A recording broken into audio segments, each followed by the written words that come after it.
De Samuel, chapitre 4. Lorsque le fils de Saül apprit qu'Abner était mort à Hébron, ses mains restèrent sans force, et tout Israël fut dans l'épouvante.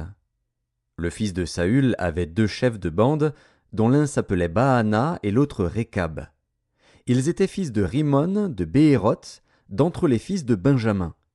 Car Béhéroth était regardé comme faisant partie de Benjamin, et les Béhérothiens s'étaient enfuis à Githaïm, où ils ont habité jusqu'à ce jour. Jonathan, fils de Saül, avait un fils perclus des pieds, et âgé de 5 ans lorsqu'arriva de Jizréel la nouvelle de la mort de Saül et de Jonathan. Sa nourrice le prit et s'enfuit, et, comme elle précipitait sa fuite, il tomba et resta boiteux. Son nom était Méphibosheth. Or les fils de Rimon de Béhéroth, Récab et Baana, se rendirent pendant la chaleur du jour à la maison d'Ish-Bosheth, qui était couché pour son repos de midi. Ils pénétrèrent jusqu'au milieu de la maison, comme pour prendre du froment, et ils le frappèrent au ventre. Puis Récab et Baana, son frère, se sauvèrent. Ils entrèrent donc dans la maison pendant qu'il reposait sur son lit dans sa chambre à coucher. Ils le frappèrent et le firent mourir, et ils lui coupèrent la tête.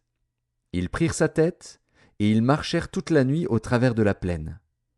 Ils apportèrent la tête d'Ish-Bosheth à David dans Hébron, et ils dirent au roi: « Voici la tête d'Ish-Bosheth, fils de Saül, ton ennemi, qui en voulait à ta vie.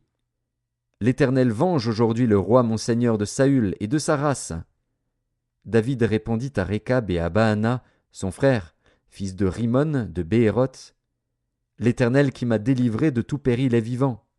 Celui qui est venu me dire: Voici, Saül est mort, et qui croyait m'annoncer une bonne nouvelle, je l'ai fait saisir et tuer à Tsiklag, pour lui donner le salaire de son message.